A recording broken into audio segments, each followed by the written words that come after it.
আল্লাহ তাআলা কিয়ামতের কঠিন ময়দানে যেদিন স্বামী স্ত্রীকে চিনবে না, স্ত্রী স্বামীকে দেখে পালিয়ে যাবে, বন্ধু বন্ধুরে চিনবে না, পীর সাহেব মুরিদরে চিনবে না, মুরিদ পীর সাহেবরে চিনবে না, দলের কর্মী তার নেতারে চিনবে না, নেতা তার কর্মীরে চিনবে না, বন্ধু বন্ধুরে দেখে পালাবে। এই কঠিন মুহূর্তে সূর্যটা মাথার কাছে চলে আসবে, জমিনটা তামার জমিন হবে, আজকের জমিনের মতো নয়।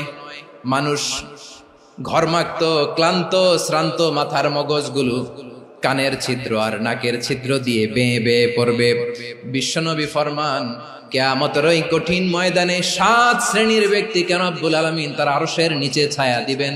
তার মধ্যে প্রথম শ্রেণীর ব্যক্তি হলো ইমামুন আদিল, যে ইনসাফের সাথে বিচার করে, যে জাস্টিস সমাজে সার্ভ করে, যে সুশাসন নিশ্চিত করে, ওই ইমামুন আদিল। আদিল শব্দটা বুঝছেন না? ইন্নাল্লাহা ইয়া'মুরু বিল আদল, পাইছেন? আদিল। 7 শ্রেণীর ব্যক্তিকে আল্লাহ তাআলা সুশীতল আরশের নিচে ছায়া দিবেন, যেদিন তার দেয়া ছায়া ছাড়া কোনো ছায়া থাকবে না। এর প্রথম হচ্ছে ইমামুন আদিল, ন্যায়পরায়ণ শাসক। চিল্লায় বলেন সুবহানাল্লাহ। আবার বিশ্বনবী বললেন, ইন্নাল মুকসিতিনা ইনদাল্লাহি আলা মানাবিরা মিন নূর আন ইয়ামিনির রহমান। কিয়ামতের দিন যারা ন্যায় পরায়ণ হিসেবে আল্লাহর সামনে দাঁড়াবে, কিয়ামতের দিন রব্বুল আলামিন তার আরশের ডান দিকে ওই ন্যায় পরায়ণ লোকদের জন্য আরশের ডান দিকে একটা নূরের মিম্বারে তাদেরকে বসার সুযোগ করে দিবে। আল্লাহর আরশের ডান দিকে ন্যায় পরায়ণ লোকদের জন্য আল্লাহ তাআলা নূরের মিম্বার বানাবে। 4টে কেন কথা মনে করেছেন? আল আদাল, জাস্টিস। ইন্নাল্লাহা ইয়া'মুরু বিল আদল। আল্লাহ তাআলা এই আদালতের নির্দেশনা দেন, সুবিচার, সুশাসন। প্রিয় ভাইয়েরা, এটা আমরা বাংলাদেশে চাই কি চাই না? এই যে অরাজকতা, এই যে অন্যায়, এই যে জুলুম, এই যে ইনকনসিস্টেন্সি সমাজের অসঙ্গতির প্রধান কারণ জাস্টিস নাই, সুবিচার নাই, সুশাসন নাই। শেষবারের মতো আওয়াজ করে বলেন তো, আমরা বাংলাদেশে আদল চাই কি চাই না? তাহলে প্রথম নির্দেশনা শেষ। আল্লাহ তাআলা তোমাদেরকে আদলের আদেশ দেন। এরপরে আল্লাহ বললেন, আমি তোমাদেরকে ইহসানের আদেশ দেই। ইন্নাল্লাহা ইয়া'মুরু বিল আদলি ওয়াল ইহসান। আমি তোমাদেরকে যেমনি আদলের নির্দেশনা দেই, তেমনি ভাবে তোমাদেরকে ইহসানের নির্দেশনা দেই। ইহসান, আওয়াজ করে সবাই বলেন তো ইহসান। ইহসান মানে কারো প্রতি সফট হার্টেড হওয়া, মহানুভব হওয়া, অনুগ্রহ পরায়ণ হওয়া, অনুগ্রহশীল হওয়া, একে অপরের প্রতি দয়াদ্র হওয়া। একে অপরের প্রতি দয়াদ্র, অনুগ্রহশীল হওয়া ছাড়া মানবিক সমাজ কশিনকালেও গঠন করা সম্ভব না। প্রিয় ভাইয়েরা, সুন্দর আচরণ দিয়ে, ইহসান দিয়ে যা জয় করা যায়, নরম আচরণ দিয়ে যেটা অর্জন করা যায়, কঠোরতা দিয়ে সেটা পারা যায় না। বিষ্ণু ঈসা ইসলাম ইহসান দিয়ে, কোমল আচরণ দিয়ে, তার অনুগ্রহ দিয়ে তিনি অনেক কাফিরের হৃদয়কে জয় করে ফেলেছেন। সাইয়েদনা সুমামা ইবনে উসাল রাদিয়াল্লাহু তাআলা আনহুর কথা মনে পড়ে যায়। তিনি ছিলেন ইয়ামামার বাদশা। মদিনাতে বিশ্বনবীকে হত্যা করার নিয়তে এসেছিলেন। গোপনে গোপনে বিশ্বনবীকে হত্যা করে আবার ইয়ামামাতে তিনি ফিরে যাবেন। কিন্তু কি অবাক করা কাণ্ড, হত্যা করতে পারে নাই, সাহাবাদের হাতে তিনি ধরা পড়ে গেলেন। সাইয়েদনা সুমামা ইবনে উসাল রাদিয়াল্লাহু তাআলা আনহু হত্যার নিয়তে আসলেন, কিন্তু হত্যা করতে পারলেন না। সাহাবারা ওনাকে ধরে ফেললেন, ধরে মসজিদে নববীর পিলারের মধ্যে বেঁধে রাখলেন। সুমামা ইবনে উসাল, সিরাত থেকে শুনে, সিরাত থেকে শোনাচ্ছি, রাদিয়াল্লাহু তাআলা আনহু ইয়ামামার অধিপতি ছিলেন। বিশ্বনবীকে হত্যার জন্য আসছেন, ধরা পড়ে গেছেন, এখন মসজিদে নববীতে বেঁধে রাখছেন। তার মানে বন্দী। এখন স্ট্যাটাস কি? বন্দী, ক্যাপটিভ। তো বিষ্ণু ঈসা ইসলাম সাহাবাদেরকে বললেন, তার খোঁজ খবর নিও, সুমামা ইবনে উসালের খোঁজ খবর নিও। সাহাবার বলেন, ইয়া রাসূলুল্লাহ, আপনাকে হত্যা করতে এসেছে, তার তো কঠিন ক্যাপিটাল পানিশমেন্ট হওয়া দরকার, কঠিন শাস্তি হওয়া দরকার। বিশ্বনবী বললেন, না, আমি যেটা জানি তোমরা সেটা জানো না, তোমরা সুমামার সাথে ভালো আচরণ করো। বিশ্বনবী সুমামার কাছে গেলেন। প্রথম দিন যে তিনি কালেমার দাওয়াত দিলেন, ইমানের দাওয়াত দিলেন, ইসলামের দাওয়াত দিলেন, রিসালাতের দাওয়াত দিলেন, আখিরাতের দাওয়াত দিলেন। পরের দিন যে বিশ্বনবী সালাতের দাওয়াত দিলেন, যাকাতের দাওয়াত দিলেন, ইসলাম কি, কিভাবে, কেমন করে পালন করতে হয় চমৎকার আর্টিকুলেট করতে শুরু করলেন। তন্ময় হয়ে সুমামা ইবনে উসাল রাদিয়াল্লাহু তাআলা আনহু বিশ্বনবীর কথাগুলো শুনতে আরম্ভ করলো। একদিন নয়, 2 দিন নয়, টানা 3 দিন বিশ্বনবী সুমামার কাছে ইসলামকে প্রেজেন্ট করেছেন, উপস্থাপন করেছেন। আওয়াজ করে বলেন, কয় দিন? 3 দিন। 3 দিন মসজিদে নববীতে বাধা। আর সাহাবীদেরকে বললেন, তার খোঁজ খবর নিও, তোমরা যে রুটি বানাও এর মধ্যে সবচেয়ে ভালো আটার রুটিটা তারে দিও, সবচেয়ে রিফাইন্ড খেজুর, যেটা পিওর খেজুর, এটা তারে দিও। আর বিশ্বনবী নিজের উট থেকে দুধ দহন করে ওনার বাড়ির এক কর্মচারীকে বলেছেন, দুধ দহন করে সুমামার জন্য নিয়ে যেও। সুবহানাল্লাহ পড়বেন না? সবাই তো অবাক, ইয়ামামা থেকে আসছে নবীকে হত্যা করতে, বিশ্বনবী দেখে তারে জামাই আদর করে। একদিন নয়, 2 দিন নয়, টানা 3 দিন বিশ্বনবী এভাবে সুমামার কাছে যেয়ে ইসলামকে প্রেজেন্ট করতে আরম্ভ করলেন, ইসলামকে উপস্থাপন করতে শুরু করলেন। আর তাকে চমৎকার এন্টারটেইনমেন্ট, আপ্যায়ন দিতে আরম্ভ করলেন। টানা 3 দিন যখন ইসলামের দ্য বিউটিজ অফ ইসলাম, ইসলামের সুমহান বাণী, সৌন্দর্য তার কাছে উপস্থাপন শেষ, তাকে আপ্যায়ন শেষ, বিশ্বনবী বললেন সাহাবাদেরকে, যাও এবার সুমামার হাতের পায়ের রশি দুটো খুলে দাও। সাহাবারা তর্ক জুড়ে দিলেন, লা ইয়া রাসূলুল্লাহ, এমনটা করবেন না, তো ভয়ঙ্কর ভয়ঙ্কর খুনি, কি জানি কি হয়ে যায়। বিশ্বনবী বললেন, না, তার হাতে পায়ের রশিগুলো খুলে দাও। সাহাবারা বিশ্বনবীর কথা মতো তার হাতে পায়ের রশিগুলো খুলে দিল। সুমামা মুহূর্তের মধ্যে মসজিদে নববী থেকে বের হয়, ইয়ামামায় ফিরে না যে মসজিদে নববীর পাশে একটা খেজুর বাগান ছিল, সেখানে চলে গেলেন। সেখানে একটা ছোট্ট কুয়া ছিল, কুয়ার পানি দিয়ে তিনি গোসল করলেন। সুবহানাল্লাহ পড়েন। কুয়ার পানি দিয়ে গোসল করে মসজিদে নববীর সামনে এসে বিশ্বনবী এবং সাহাবাদের সামনে দাঁড়িয়ে সাব্বাবা উঁচু করে বললেন, আশহাদু আল্লা ইলাহা ইল্লাল্লাহ ওয়া আশহাদু আন্না মুহাম্মাদান আবদুহু ওয়া রাসূলুহু।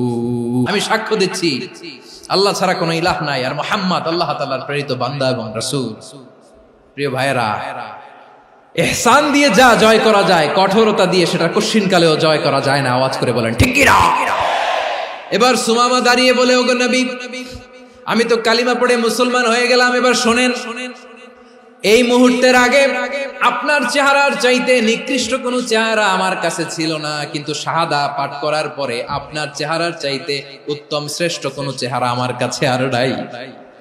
ও নবী, আজকের দিনের আগে ইসলাম ধর্মের চেয়ে নিকৃষ্ট অপছন্দনীয় কোনো ধর্ম আমার কাছে ছিল না, কিন্তু এই মুহূর্ত থেকে ইসলামের চেয়ে সেরা শ্রেষ্ঠ পছন্দনীয় কোনো ধর্ম আমার কাছে নাই। নবী গো, আজকের দিনের আগে মদিনার চাইতে অপছন্দনীয় নিকৃষ্ট কোনো শহর আমার কাছে ছিল না, কিন্তু এই মুহূর্তের পর থেকে মদিনার চাইতে কোনো শ্রেষ্ঠ শহর আমার জানা নাই। সে ছিল গমের বড় ডিলার, গম বেচতো। কি বেচতো?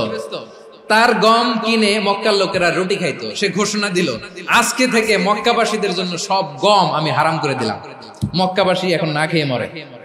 সুবহানাল্লাহ পড়বেন না? মক্কাবাসী বিশ্বনবীর কাছে আসলেন, এসে বললেন, মুহাম্মদ, আমরা তো তোমার ভাই, তোমার চাচা, তোমার ভাতিজা, তোমার আত্মীয়, তুমি সুমামারে বলো সে যেন আবার গমের সাপ্লাই মক্কার জন্য অনুমতি দিয়ে দেয়। বিশ্বনবীর অনুমতি ক্রমে সুমামা আবার মক্কাতে গম পাঠাতে শুরু করলো। পড়েন সুবহানাল্লাহ। ইহসান, ইহসান দিয়ে আপনি যেটা জয় করতে পারবেন, you can win the heart of your enemies. ইহসান দিয়ে আপনি আপনার শত্রুর হৃদয়কে জয় করতে পারবেন। এজন্য আল্লাহ বললেন, ওয়া আনফিকু ফি সাবিলিল্লাহি ওয়া লা তুলকু বিআইদিকুম ইলাত তাহলুকা ওয়া আহসিনু ইন্নাল্লাহা ইউহিব্বুল মুহসিনিন। তোমরা আল্লাহর রাস্তায় দান করবে আর নিজেরা নিজেদেরকে ধ্বংসের হাতে ঠেলে দিও না। তোমরা একে অপরের প্রতি ইহসান করবে, কারণ ইহসানকারীদেরকে আল্লাহ বড্ড ভালোবাসেন। সুবহানাল্লাহ পড়েন।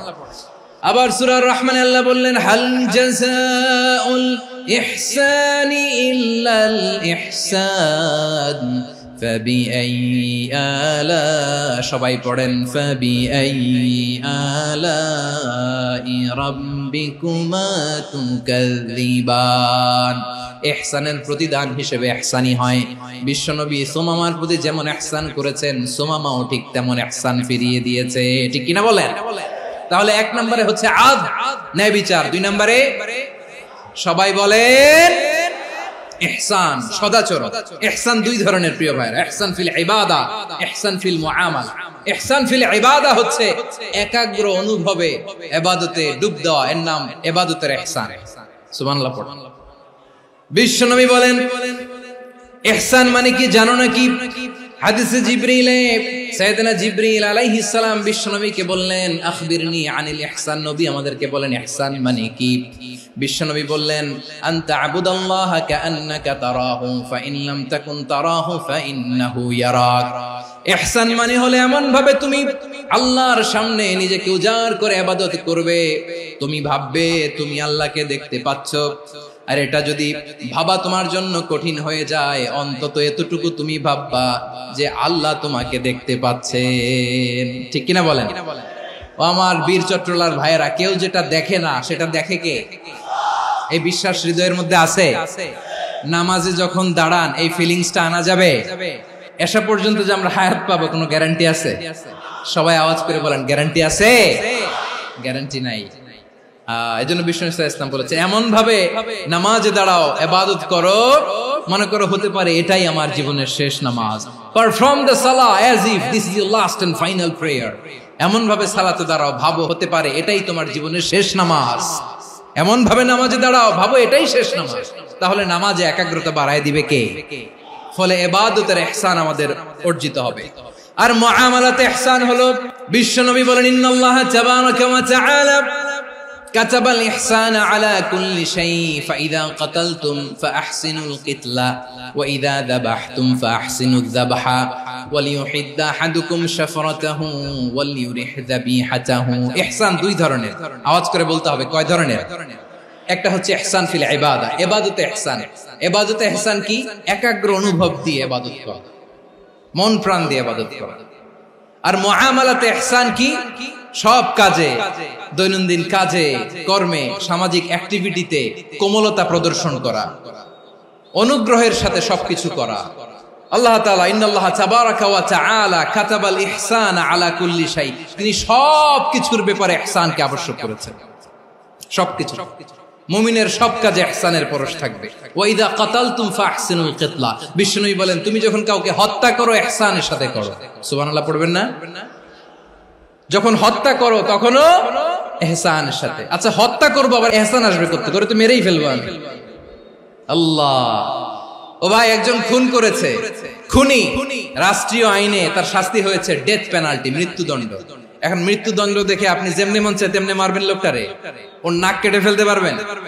ওর কান কাটতে পারবেন? ওর চোখ উপড়ে ফেলতে পারবেন আপনি? যেমন মন চায় তার অঙ্গহানি করা যাবে না। ইহসানের সাথে তাকে হত্যা করো। সুবহানাল্লাহ, this is Islam, this is the true essence of Islam.